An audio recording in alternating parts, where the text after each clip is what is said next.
All right, before I was really interrupted again. So, yes. So this is like a top five. This is,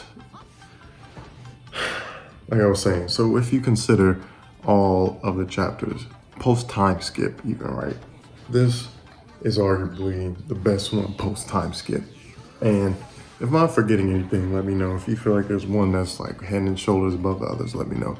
But I feel like just going through them, whether it be through Punk Hazard, Fishman Island, Dressrosa, Zao, Whole Cake Island, I feel like this one's the best. Everything's coming together. There's a few reveals, but I mean, this chapter is so stacked. It feels like two in one. It really does. And so we actually get right into it, right? Like Oda's not wasting any time. We get straight to the flashback. It even just gives us like a quick thing, like sometime in the past, right? You see Yamato and Ace fighting. Yamato and Ace are fighting, and they have something in common, which is they basically both dislike their fathers, right? And their fathers have these, these shadows cast upon their children, in a sense. But but they both share a commonality to where people don't know who their father is. So nobody knows that Ace's dad is Roger, or father is Roger. Nobody knows that Yamato's father is Kaido, unless they say themselves, this is, I'm the child of this famous pirate. Of course, there's differences and stuff. We don't really know about Roger's past outside of when he met Odin, but it's kind of safe to assume Roger was pretty similar to Luffy, and as far as like, he didn't. Well, we know Roger was more willing to kill, right? Because everybody we've seen Luffy fight, like Luffy hasn't killed, so that's basically, I believe, the only difference is that Roger was just a more savage version of Luffy, to where Kaido was just like a straight up savage. So I mean, it's amazing how we see Ace after all this time, and we didn't expect to. It was, and especially towards the end of chapter 1000, right? Because the last time we really seen Ace with lines and with actual lines and actual dialogue that was part of the scene was really Marineford. Him as a grown up anyway. Of course, we had the flashbacks after Marineford. And the stuff with Tama, I mean, I think he says one line really, like, "Did you eat enough? Okay, well, it's time for dessert." That was it. So it was nice to see, and it's nice to see Ace with his own, like him basically finding his own way as a pirate, compared to just seeing him like, oh, like I just want to kill Blackbeard, and I just want to kill, or I just want to get rid of Whitebeard for basically personal vendettas, compared to when this one it's more in the line of like Luffy, to where he feels like these people need to be liberated. And we kind of get a sense on why they need to be liberated. It's not exactly said. We know about children being abducted, so that may play a part later. That may have something to do with Punk Hazard as well. So for all we know, Ace could have been trying to stop the events from Punk Hazard from happening. Because we now know that Big Mom was also in it, and that may come in at the end of chapter 2. Like Big Mom and Kaido were actually in on the whole Punk Hazard thing. They actually been working together for longer than we know, but kind of like this benefits me, so this benefits me and you type of thing, more than like what they're doing now, to where they've joined up to basically take out the Straw Hats and the raid crew. Let's see, Kaido being abducted. Yamato. Oh, so we see the dragon be destroyed. Dragon's destroyed. Yamato smashes it herself, and then Ace basically throws his fire on it. And, it's like, this is a reminder for Kaido. It was also, the dopest part about the chapter, the biggest surprise for me, was seeing Ace with the Whitebeard pirates. It's another one of those things to where you never thought about. Like, you never thought about that because there was so many other things going on. You never thought of, oh yeah, like, that's right. Marco and Whitebeard and them were all together, like, with Odin. So of course Whitebeard and Whitebeard's crew will let Ace know about Odin and Wano, because Ace was also Wano. And it's just one of those things you're like, oh shit, like I never thought, like I completely forgot it, like that would be a connection. So that was pretty dope. And to see that Ace, he replaced Odin, he was like Odin's replacement, was also pretty dope. Another, oh man, this is such a like ditch chapter. We see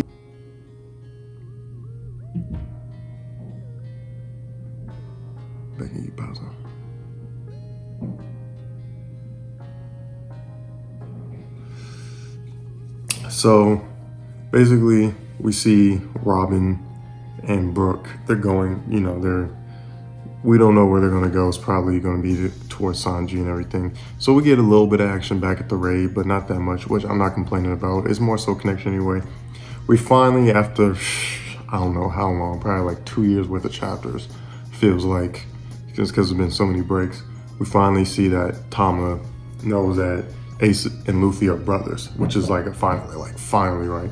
So now, I mean, that's one of those things, like she finally knows, but we need to actually see her interact with Luffy for it to be, like a cathartic moment that she finally knows that these two have been brothers the whole time. And we see Momo knows that Yamato is Kaido's father, which, to be honest, there still hasn't been quite ever since obviously she was first announced as Kaido's daughter, there hasn't been like a huge, like, oh, this person finds out, so now that's a big deal that this person now knows that Yamato is Kaido's daughter. It's nice for the characters to know, but there's not really that thing to where, when people have found out Ace and Luffy are brothers, it's like kind of like this thing. And it's like, yeah, and the audience members like, yeah, like those two are brothers. And even with Sabo, it was like, yeah, these three are brothers, you know what I'm saying? They're like, yeah, it's like a group of badasses, huh, and everything.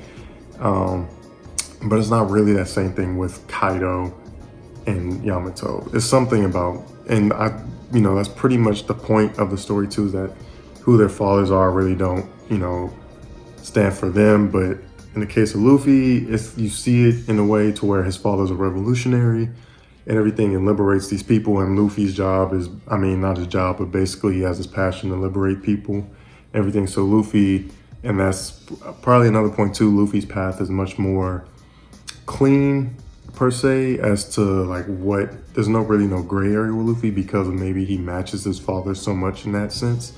And because of his father's, a more traditional, honorable man, to where, this guy's actually like just trying to liberate people. There's no really gray areas to where, like I was saying earlier with Roger, he's basically like a Luffy version that wouldn't mind killing people. And then, Kaido's a straight up savage. So, and it was nice to see Marco.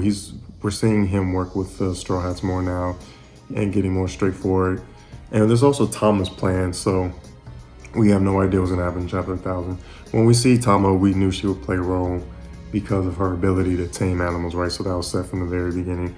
So more than likely it's gonna have something to do with that. I'm not gonna dig too much into that until we actually see, because we still don't know how this raid is gonna end, because we still have a whole nother 2 acts left. Unless the 5th chapter is super short, I can't see how this is even like shorter, or, I can't see how much this can go on for another act and a half. So obviously you're gonna have Kaido versus like the Straw Hats, but we'll see. Dope to see how like Whitebeard was basically trying to protect Ace and the others from Kaido, right? Because Whitebeard's basically like, you gotta wait once, don't try it again, you're not strong enough.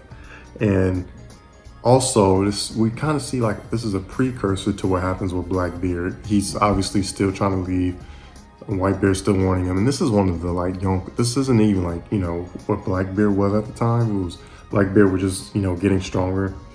So Kaido at this point is way, way stronger than Blackbeard, and Ace was still going after him. So this is, kind of like a precursor to Ace getting himself into trouble that led to Marineford. And so, but it was still nice to see Ace interact with basically all of the higher ups of the Whitebeard crew, and see him as a official replacement. Like we hear from Whitebeard himself, like, you're the one who replaced the guy who I want revenge for, but even I'm not willing to go to that length, so you're not even gonna do it. Dope storytelling. And we see Ace, like I said, we see him more fiery and everything. And we get it, and I don't know, it's kind of sad too, because we see him make this promise, but his hot-headedness still would have gotten him killed too back then. So I don't know, it's kind of, we see Ace, we know Ace is basically the lesson for Luffy, to where the hot-headedness needs to stop. And we also see Luffy make the same exact mistake, you know, in the very beginning, and Luffy basically gets away with it. But, you know, he wanted to face Kaido straight up. He shouldn't have faced Kaido, and Luffy barely escapes with his life, which probably would have happened for Ace too. He probably wouldn't have died, but yeah. But also at this point, we know Luffy is much stronger than Ace was at this point in the story. He was much stronger than Ace was when Ace passed, let alone at this part of the story. Still getting the matches lined up, not much there to talk about. We see Queen matching up against matchups. I mean, like I said, not really much to talk about there. We just see the setups. We see Queen setting up, we see King setting up to fight. So not really much there to talk about. It's just, you know, a lot of the stuff that happens in this chapter is more so, okay, here's a reminder of what people are throughout the chapter, instead of like a full flashback chapter than what we usually have, which I wonder why Oda made that decision, especially in such an already dense chapter, how he chose to still be like, hey guys, like, remember, this person's still facing this person. Okay, Marco's doing his little thing. Okay, now Robin and Brooke, now they're gonna go here real quick. I don't know why. I don't have a problem with it. You know, Oda always does something, right? Like because of something else, and basically, I also made me remember. So I wonder where Kaido was 5 years ago. If you know, tell me, because I want to know. Because, you know, if Kaido's away somewhere, I doubt Oda is just using that as a throwaway. So Kaido's probably somewhere setting something up. He's probably setting something up for Punk Hazard, for the fruits and everything. And we found out later on, Big Mom gave him the devil fruit that gave him his power. So, last note. So, we see Yamato talking to Momo and Shinobu. I didn't really. It's, you know, so Yamato notices that Luffy also has the initial D in his name, which makes me wonder if Yamato knows what that is. We know she's been locked up for a while. Maybe she's done what Sanji did. She did a lot of reading and knows certain things, like how Sanji knew about devil fruits and about cooking and everything because he had nothing else to do when he was locked up. Maybe Yamato knows the same thing about the initials D. So I think at the end of this arc, we're going to get the explanation of what the initial D means. And like I said, at the end of the arc, we see not Yamato. At the end of the arc, we see Kaido and Big Mom, once again reunited for the second or third time this arc alone, and they're basically rehashing a plan. So this also makes me wonder how we're going to get into Act 4 and 5, because the two main people they need to fight are together again, planning again, and, you know, so now, and also now we know Big Mom's daughter is basically the only other person in the world capable of reading the poneglyphs. We thought Luffy could because of his ability on Momo, but we found out, you know, that's not the case. So, you know, the ability to talk to animals through that, when we found out that's not the case, that's only a locator, but they can't read. So we're gonna see how that plays into later. I really don't know what's gonna happen. We really don't know, and that's what also makes this chapter so dope. It throws everything we thought what was gonna happen basically out the window, and it left everything so open to where there's not really a setup to what to expect, which I actually like love, because there's been so much of that. Now it's like everything we thought we knew and like thought how it was gonna go is basically thrown out the window. So 10 out of 10. Would like to talk a little bit more in depth about certain things that might connect, but, you know, I'm gonna have to reread the chapter a few more times. But 10 out of 10, dope ass chapter. Like, subscribe, all that shit. All right, guys. Peace.